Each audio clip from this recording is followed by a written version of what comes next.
नमस्कार, कैसे हो? भाषा ही बोलना है। तैयारी आपकी अच्छी चल रही होगी, मेरा ऐसा मानना है। और आप जो कहते हो कि सर ये जो पशु सहायक वाला आपने 45 नंबर का आप करवा रहे हो, इसे डेली क्लास लो, रोज क्लास लो। कृत्रिम, हाँ, उससे पहले जो बच्चे ऑनलाइन कोर्स का बोल रहे थे, तो ये ऑनलाइन कोर्स है पशु परिचर का, जिससे हमारा काम चल जाए, आपका अच्छे भले कोर्स। एक तो प्राकृतिक और एक होता है कृत्रिम। प्राकृतिक, क्योंकि कुछ बच्चे 10वीं के बच्चे हैं, अबोध बच्चे हैं, उनके लिए भी समझना। हमें संतानोत्पत्ति करनी है, चाहे गाय लिख दें चाहे भैंस लिख दें, यानी कृत्रिम गर्भाधान करना है, वरना तो कोई समस्या है ही नहीं भाई। वरना का सबसे पहले ये पद्धति जो काम में ले, दो नाम आप थोड़ा सा ध्यान रखना है, बाद में काम आएंगे, बाद में समझाऊंगा। वेजाइनल विधि और दूसरी विधि है रेक्टो वेजाइनल विधि। रेक्टो वेजाइनल विधि, पहले ये विधि चलती थी, आजकल ये विधि चलती है रेक्टो वेजा। अभी लिखना नहीं, अभी एग्जाम मांगा, रेक्टो वेजाइनल विधि द्वारा। तो हम क्या करेंगे, सबसे पहले एक सांड और उस सांड का वीर्य एकत्रित करेंगे। क्यों? क्योंकि उसके शुक्राणु तो हमें चाहिए। अब सांड का वीर्य एकत्रित करेंगे हम, इसके लिए क्या करना होगा, इसके लिए सांड को मिसगाइड करना होगा, बेचारी कृत्रिम योनि। देखा भी होगा, आप यूट्यूब पे भी देख सकते हो। उसके अंदर सांड का वीर्य लिया जाएगा, उसकी जो 45 डिग्री का तो एंगल होना चाहिए, अभी शॉर्ट में बता रहा हूं मैं। और वो जो कृत्रिम डम्मी होगी उसका टेम्परेचर, क्योंकि शुक्राणु अगर टेम्परेचर ज्यादा है तो भी खत्म हो जाएंगे, कम है तो भी हो जाएंगे भाई, वो भी तो जीव ही तो है। अब जीव है तो जीव को उस हिसाब से रखना पड़ेगा आपको। 45 डिग्री के कृत्रिम जो डम्मी यूज किए हमने, कृत्रिम जो योनि यूज की है सांड के लिए वो, और उसका टेम्परेचर लगभग 39 से 41 डिग्री होना चाहिए। अब हमें सांड का या बैल का जिसका भी हमें वीर्य मिल गया। अब क्या करना है, इसके बाद सबसे पहले क्या किया, एक सांड लिया, उसका वीर्य निकाला। अब उसका परीक्षण भी करना जरूरी है। किसका? वीर्य का भी जांच तो कर ले थोड़ी सी, क्या बता उसमें भी कोई कमी हो। यह परीक्षण जो है वो दो विधि से किया जाता है। एक तो होती है स्थूल विधि, इसमें क्या होगा और इसमें क्या होगा सूक्ष्म, वो मैं बाद में चर्चा करूंगा। अभी ये मान लो कि उस वीर्य को हमने चेक किया, क्या शुक्राणु सही है, गाढ़ापन सही है, सारी चीजें सही है, वो चीजें हमने चेक की दो विधियों द्वारा। आगे बताऊंगा कि इस विधि में क्या होता है और इस विधि में क्या होता है। अब सही निकला तो हम इसको स्टोर कर लेंगे। स्टोर को आप मान लो कि एक जगह दूध बेचना रख है केतली, विषय केतली मान लो सीधी सी, ठीक है। यानी उसको हम क्या करेंगे, स्टोर करेंगे, संचय करेंगे, ठीक है। संचय के बाद में हमें पहुंचाना है कहां तक, गर्भाधान तक, यानी मादा की योनि तक शुक्राणुओं को हमें पहुंचाना है। हमने उन शुक्राणुओं को संचय कर रखे थे माइनस टेम्परेचर, तो माइनस टेम्परेचर है तो जम जाएगा, तो गर्भाधान ने पहुंचाना पहली और बन वापस सामान्य टेम्परेचर पर अपन लाना पड़ेगा। वह तो ठंडा हो रहा है, जम रहा है, तो सामान्य टेम्परेचर पर वापस लाएंगे। और जो सामान्य टेम्परेचर वापस, जिसे हम द्रवीकरण बोलते हैं कि वापस द्रव अवस्था में लाएंगे उसे, इस पद्धति को बोलते हैं थाइंग। अभी थानी याद रखनी पड़ेगी, थाइंग विधि। थाइन विधि में जैसे ही वो आए वापस, थाइन विधि में कैसे लेके आएंगे बाद की चर्चा, अभी सिर्फ वो तरीका समझना है आपको, फिर बाकी चीजें खुद ही समझ में आ जाएगी, होगा, ठीक है बच्चों। देखो थाइन विधि द्वारा हमने इसका द्रवीकरण किया। अब बैच का वीर्य है, वह गन लोड कर लिया, गन बोले भी, गन लोड कर लिया अपन, ठीक है जी, कर लिया। और फिर हम माता की योनि में प्रवेश करते हैं। सबसे पहले हमने उसका वीर्य निकाला कृत्रिम डम्मी योनि में, जिसको ताकि आप ये चीज समझाओ कि सर लफड़ो किए हो, इसे AI कहा जाता है, आर्टिफिशियल इंसीमिनेशन, यानी कृत्रिम गर्भाधान। अब हम डिटेल से पढ़ेंगे कृत्रिम गर्भाधान। शॉर्ट समझ में आ गए? सर शॉर्ट तुम्हारे हैं, अच्छी थी, बहन को दिया तो मैं मोटला हो। सबसे पहले क्या बताया, सबसे पहले हम कृत्रिम गर्भाधान में वीर्य एकत्रित करेंगे। वीर्य एकत्रित, सारे टॉपिक वाइज चलेंगे, फिर क्या होगा, फिर क्या होगा, फिर क्या होगा। इससे कोई क्वेश्चन नहीं बनता है, सीधा सा है कि एक डम्मी और कृत्रिम योनि में वीर्य एकत्रित करेंगे, वीर्य छुड़वाएंगे और वीर्य को एकत्रित करेंगे, ठीक है। यानी फिर सिर्फ इतना ही याद रख लेना, कृत्रिम योनि में, और इस कृत्रिम योनि जो बनाओ उसका temperature 45 degree, sorry angle 45 degree होना चाहिए इसका, ठीक है, 45 डिग्री सेंटीग्रेड नहीं, 45 डिग्री। और ये जो कृत्रिम योनि है इसका अगर टेम्परेचर बात करूं मैं तो लगभग 39 से 41 डिग्री होना चाहिए, ठीक है, ये टेम्परेचर इसका होना चाहिए जो हमने कृत्रिम। सर ये सेल्सियस में, फारेनहाइट में बताइए तो 102 से 106, फारेनहाइट में 102 से 106 होना चाहिए इसका टेम्परेचर, ठीक है।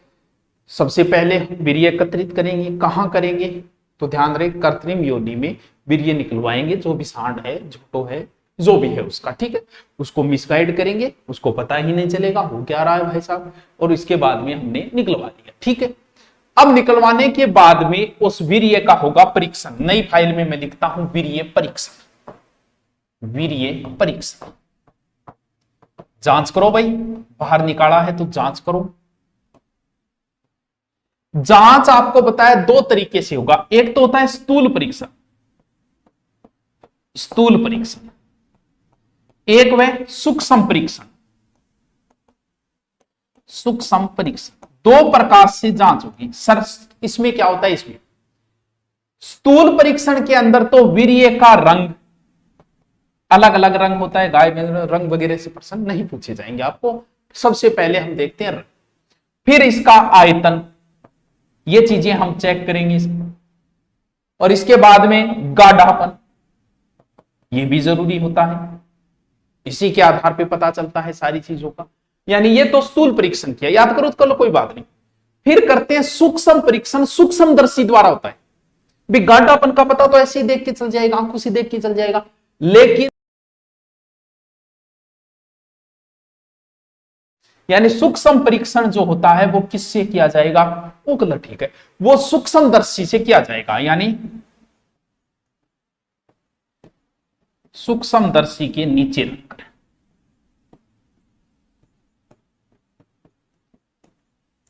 के परीक्षण वेगो थोड़ा सा ऊंचो कर दूंगे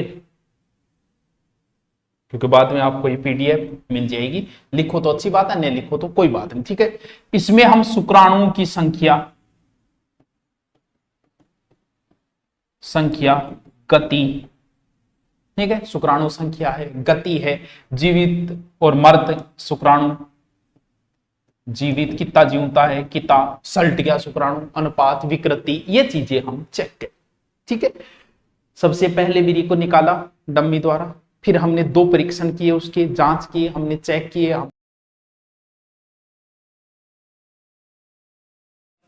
तरल नत्रजन, ये सब थोड़ा हिंदी का शब्द है, इंग्लिश में जरूरत नहीं क्योंकि हमें हिंदी में देगा वो। तरल नत्रजन में जमी हुई अवस्था में रखते हैं,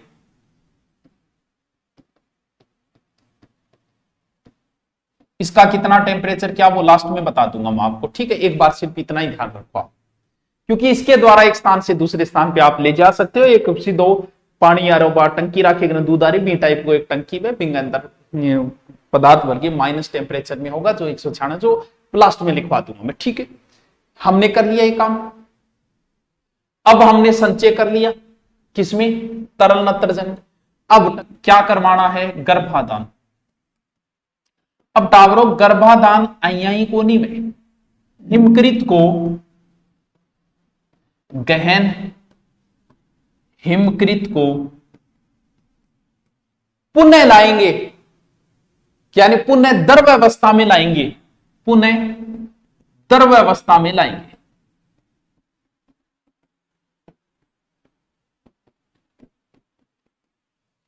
ठीक है। इसे थाइन हो सके 2% बने थोड़े, इसे थाइंग विधि कहते हैं, थाइंग करना कहते हैं, थाइंग नाम याद रखिए, चीज तो याद रख लो। सामान्य ताप के ऊपर लेके आते हैं, इस क्रिया को थाइंग कहते हैं। अब बात यह आती है कि सर थाइंग कैसे करेंगे, क्योंकि वो तो द्रव्यकरण के अंदर है। अब द्रव्यकरण के अंदर थाइंग क्या है, फूंक मार के थोड़ी करवाएगा, चलो फूंक मार दो थोड़ा गर्म हो जाए, ठंडो है, वो कैसे करेंगे, वो देखो कैसे किया जाएगा। डॉक्टर साहब आओगा, वैसे देखे तो एक बिक्कर लिया जाता है, बीकर में जल लिया जाएगा जिसका तापमान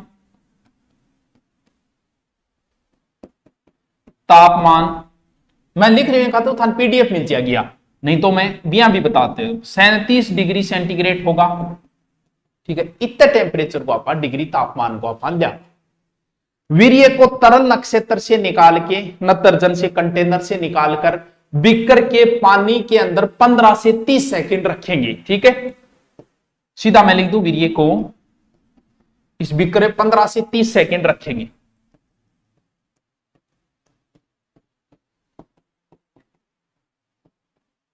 ठीक है, इसके बाद तृण को पानी से निकालकर उसे थोड़ा सा सुखा लेंगे। वो लिखने की जरूरत नहीं है, वो आप समझ जाओ। यानी क्या लेके थाइंग पद्धति कैसे की जाती है समझ रहे। अब है वीर्य तरण को गन में भरना, गन लोड करना।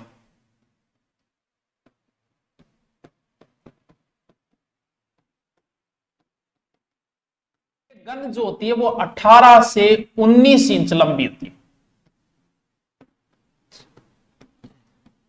ये सही नाप होना जरूरी है, क्योंकि जब आप वीर्य छोड़ रहे हो उसके अंदर पशु की मादा के अंदर, तो यह नहीं है कि वो गर्भाशय तक पहुंच जाए। ओवेरी से पहले क्योंकि बाद में ओवेरी शुरू हो जाती है राइट और लेफ्ट, उससे जस्ट पहले छोड़ना है। ज्यादा आगे भी नहीं होना चाहिए, जो जगह है वहीं जहां से वापस भी ना आए, और ज्यादा आगे भी नहीं होना क्योंकि उसके बाद डिवाइजेशन होता है। राइट ओवरी बड़ी है, लेफ्ट छोटी होती है, वहां उससे पहले। तो इसके अंदर एक पिस्टल लगा होता है और एक सिरे पे प्लास्टिक का छल्ला भी होता है। इसे पूर्व वेजाइनल विधि से ही किया जाता है। ठीक है, एक गन है चलो इनके लागड़ इतना कौन पूछे था। ठीक है, सीधा गन।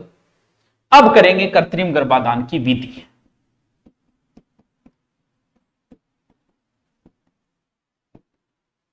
गन लोड कर ली, अब छोड़नी है। आ देखो कहीं छोड़ा। ठीक है, ये जो काम था वो पहले वेजाइनली विधि द्वारा, वेजाइनल विधि द्वारा।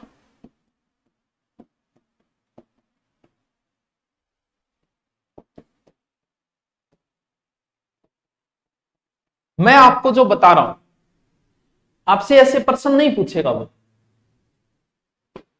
ठीक है, चाहे तो इसका चित्र ले लो, चाहे इसका चित्र ले लो, ये थोड़ा दिख नहीं रहा हो, आपसे पूछेगा नहीं। वो आपको थोड़ा सा प्लास्टिक लगा लो या चिकना कर लो, नाखून कटे हुए होने चाहिए।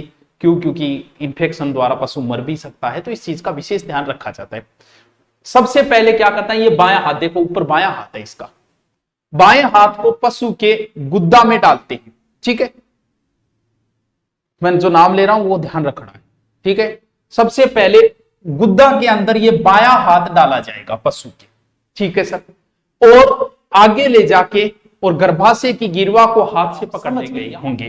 रेक्टोवेजाइनल विधि द्वारा किस प्रकार किया जाएगा। सर समझ गया। अब जो मैंने बताया कि दो विधियां चलती थी, एक वेजाइनल स्पेकुलम विधि थी,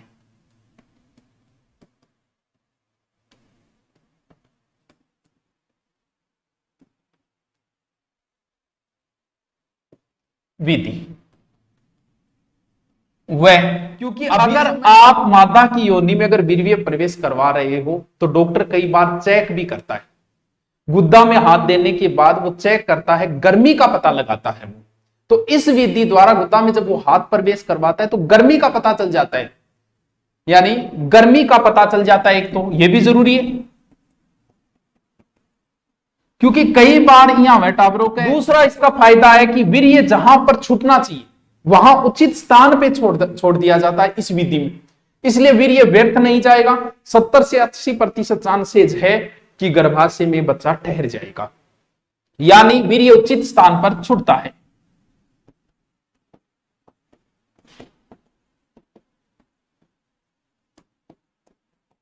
इस विधि का यूज।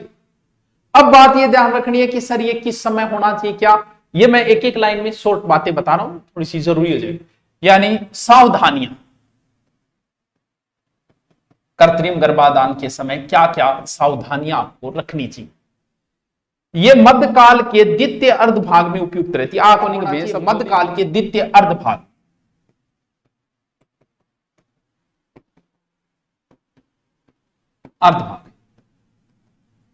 ठीक है सर, समझ गया मैं। जब आप पशु को ले जा रहे हैं या ले जाते समय पशु को डराना नहीं है,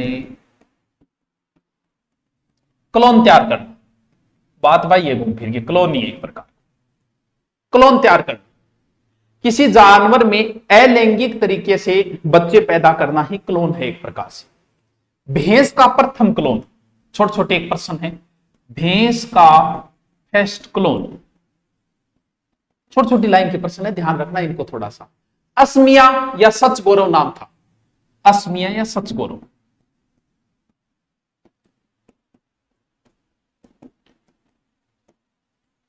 मुर्रा भैंस का था, पहली बार जो भैंस का क्लोन तैयार किया।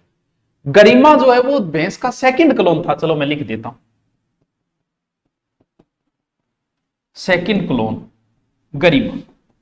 ये सारी पीडीएफ आपको मिल जाएगी, चिंता 2 महीने बाद परीक्षण किया जाता है। भैंस और गाय का तो गुद्दा द्वार में हाथ डाल के किया जाता है, बकरी नामी कैसे होता है वो बाद की क्रिया होती है। भेड़ का प्रथम क्लोन, प्रथम क्लोन डोली, सजा के रखना वह डोली। गाय का प्रथम क्लोन, प्रथम क्लोन कागा। एक एक लाइन का प्रश्न है, थोड़ा सा ध्यान रखना। स्कॉटलैंड में थी ये डोली वाली 1996 में। भैंस का प्रथम क्लोन अस्मिया सच डेयरी फार्म में 100 किलोमीटर दूर बनी थी, ये जो पहला आपको बताया था। सेकंड क्लोन हो गया, गाय का फर्स्ट कागा हो गया जुलाई 1998 में, ठीक है। वीर्य परीक्षण किया जाता है, वो मैंने आपको बताए थे, सीधा बता दिया था, लेकिन 2 पद्धति होती है वीर्य परीक्षण की। एक तो होती है बीबी कृत्रिम गर्भाधान की, जो गाय और भैंस में रेक्टोवेजाइल विधि का प्रयोग किया जाता है, ठीक है। गुद्दा योनि विधि भी कहते हैं इसे, रेक्टोवेजाइल विधि को हिंदी में आप गुद्दा योनि विधि कहते हो, सीधी सी बात है। भेड़ बकरी में वेजाइनल स्पेकुलम विधि का प्रयोग किया जाता है। चलो देखो,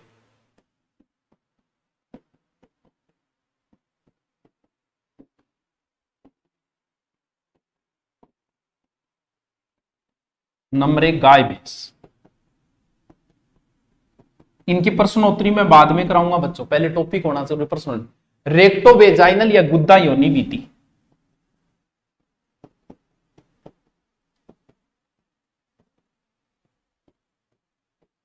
गुद्दा योनि विधि, ठीक है। और दूसरी भेड़ बकरी की विधि, इसमें वो विधि काम में नहीं ली जाती है, भेड़ बकरी विधि में थी वेजाइनल स्पेकुलम विधि।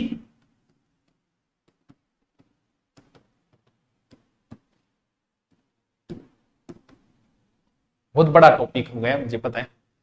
गर्भ का परीक्षण कब होगा? लगभग 2 महीने बाद, 60 दिनों। गाय भैंस बताया, भेड़ बकरी का बताई थी, पेट का हाथ लगा के चेक कर ले तू।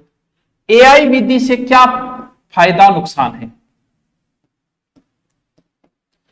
भाई अगर आप अप्राकृतिक कुछ भी कर रहे हो तो ये तो हो नहीं सकता, ठीक है। सरकार ने 5 लाख का टारगेट भी लिया है, ये वो। ओवेरी जो है उसके 2 भाग है, राइट बड़ी होती है, लेफ्ट छोटी होती है, ठीक है। थोड़ा सा एआई के लिए उपयुक्त विधि कौन सी? रेक्टोवेजाइनल विधि, सीधा इसको ध्यान रखना। एक थाइंग ध्यान रखना, एक गन याद रखना। वीर्य को कहां छोड़ा जाता है? मध्य गिरवा के अंदर। वीर्य कहां छोड़ा जाता है? मध्य गिरवा के। और कृत्रिम योनि में योनि एकत्रित करते समय कितने डिग्री का टेम्परेचर, कितने डिग्री का एंगल होना चाहिए? 45 डिग्री का, यानी 45 डिग्री का एंगल होना जरूरी है उसके अंदर। थोड़ा सा ध्यान रखना है, सीख जाओगे आप। वीर्य का जो संग्रहण किया जाता है, जिसे मैंने अभी बताया नहीं आपको, वो जो है वो तरल नाइट्रोजन Ln2 वीर्य, जो की केतली बात हम पानी यारी बात बताई नहीं बा। वीर्य संग्रहण तरल नाइट्रोजन Ln2। सर क्या इसका टेम्परेचर होता है? -196 डिग्री सेंटीग्रेड, तरल अवस्था में इसे रख दिया जाता है। क्रायो प्रिजर्वेशन कहते हैं इस पद्धति को, वो लिखने में आ जाए, क्रायो प्रिजर्वेशन। अब कई बार वीर्य को पतला भी किया जाता है, तो क्या मिलाया जाता है? आप भी कमेंट करके, उसमें योग साइट्रेट मिलाया जाता है, या तन्नुकरण के लिए, क्वालिटी अच्छी बनाने के लिए उसमें एग योल्क मिलाया जाता है। एग योल्क की असर अंडे का पीत मिलाया जाता है वीर्य के अंदर। फ्रक्टोज, ग्लिसरॉल भी मिलाया जाता है। ये एक छोटा सा टॉपिक था।